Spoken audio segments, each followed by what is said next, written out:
lanjutkan dengan alokasi ruang statis berbeda ukuran. Oke, untuk alokasi statis berbeda ukuran berarti RAM-nya akan dibagi menjadi beberapa ukuran atau beberapa partisi dengan ukuran yang berbeda, tergantung bagaimana operating system nantinya akan mengaturnya. Misal dia akan dibagi kurang lebih seperti ini, kurang lebihnya, dimana untuk RAM-nya untuk alokasi yang pertama ini kurang lebih misalkan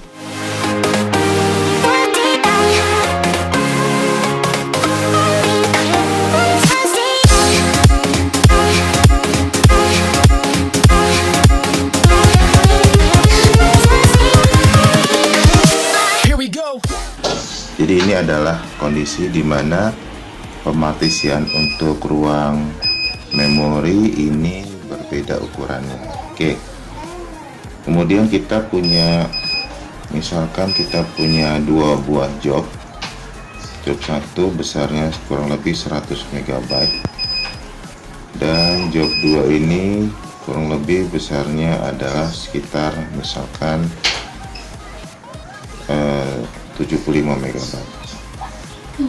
Oke, jadi kita punya job 1 100 MB dan job 2 75 MB. Oke, kita akan membagi si J1 menjadi beberapa partisi yang nantinya akan dimuatkan ke dalam RAM, ya, disesuaikan dengan ukuran partisi yang ada di RAM.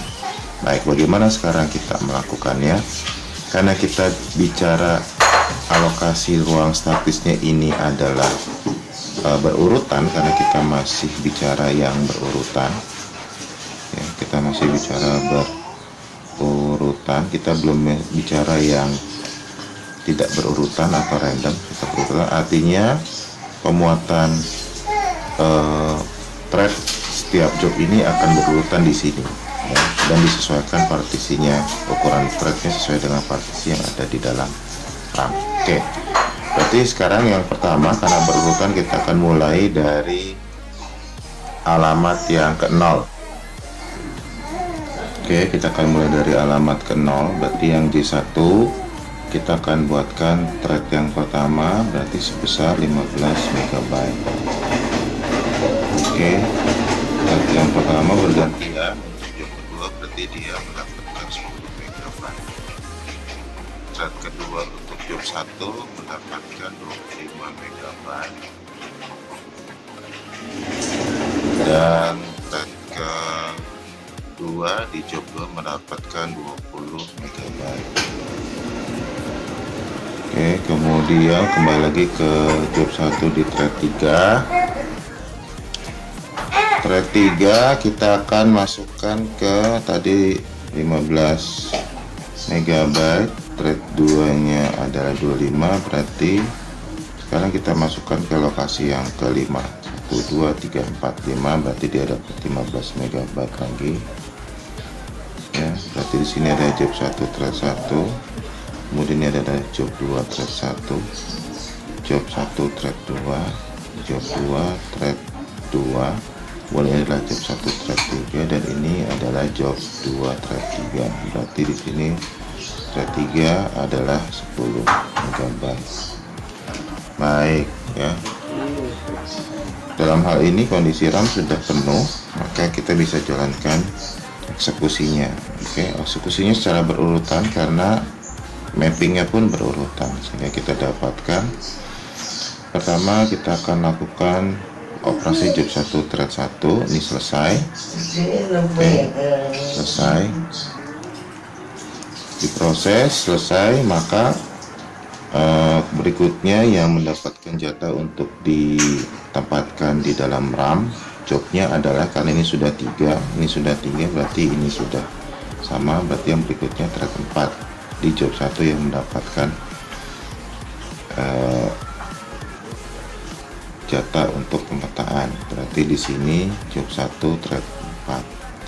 Kemudian job 2 thread 1 sudah selesai dikerjakan, maka kita akan masukkan thread 4 untuk job 2 sebesar 10 MB untuk thread 4 nya, berarti di adalah job 2 thread 4. Oke, kemudian kita lanjutkan untuk yang job 1 thread 2 operasinya selesai.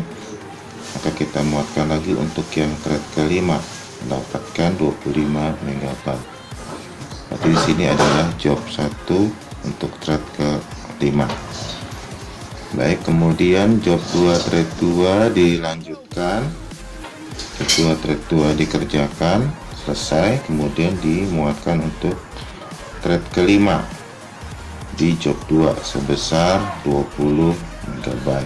Jadi di sini adalah job 2 thread 5. Oke, sebelum kita lanjutkan kita hitung dulu.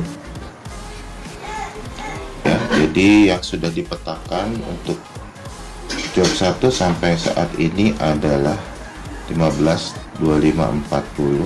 40 dengan 15 adalah 55. 55 dengan 15 itu adalah 70. Nah, 70 dengan 25 berarti totalnya untuk sementara ini adalah 95 MB. Oke, ketiga Bu. Oke, kemudian kita lanjutkan untuk yang job 2 yang sudah dipetakan adalah 10 dengan 20, 30, ini 40, 50, 70. Ini total sementara ini 70 MB. Berarti dia kurang 5 MB lagi untuk sampai 75, ini kurang 5 MB lagi untuk sampai 100 MB. Oke ya. Baik. Ya, berarti di sini tersisa kurang 5 MB, di sini kurang 5 MB. Oke, sekarang kita lanjutkan. Yang berikutnya yang diproses adalah job 1 thread 3. Selesai, maka ini akan dimuatkan untuk thread ke-6 dari job 1 yang hanya membutuhkan 5 MB. Artinya ketika thread 6 ini untuk job 1 dimuatkan ke ruang atau partisi yang 15 MB, dia hanya akan mengisi 5 MB dan kelebihan 10 MB. Oke, berarti kurang lebih seperti ini teman-teman. Ini yang terisi untuk yang job 1 thread 6, sedangkan ini adalah partisi yang tersisa.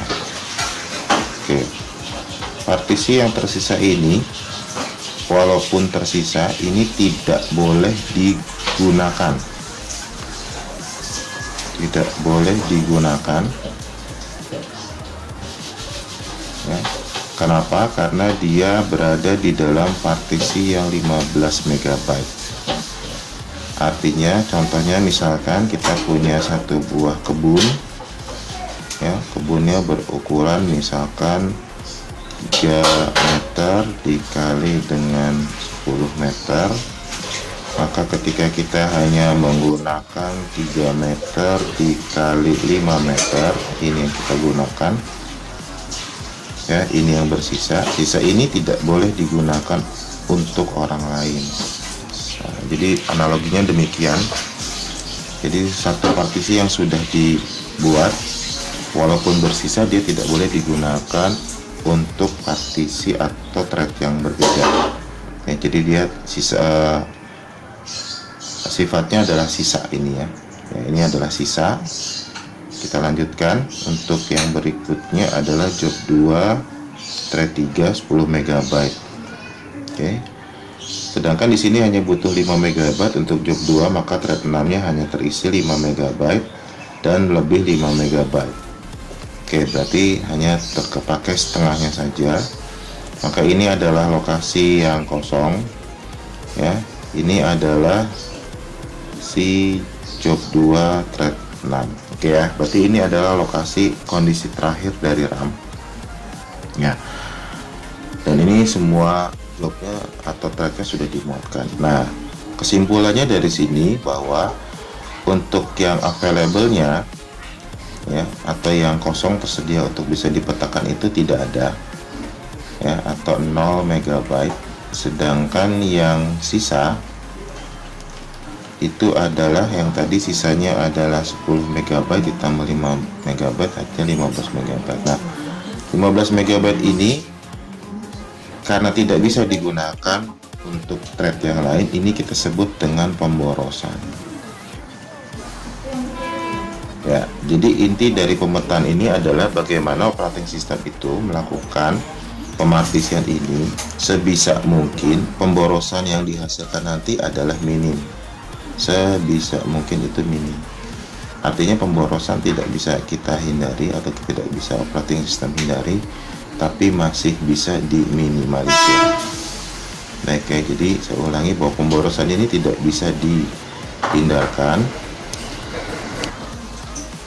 tetapi bisa diminimalisir saja. Jadi ini minimalisir. Nah, jadi itu tujuan utama dari ini. Jadi ini sisa ini kita sebut dengan konsep dari pemborosan.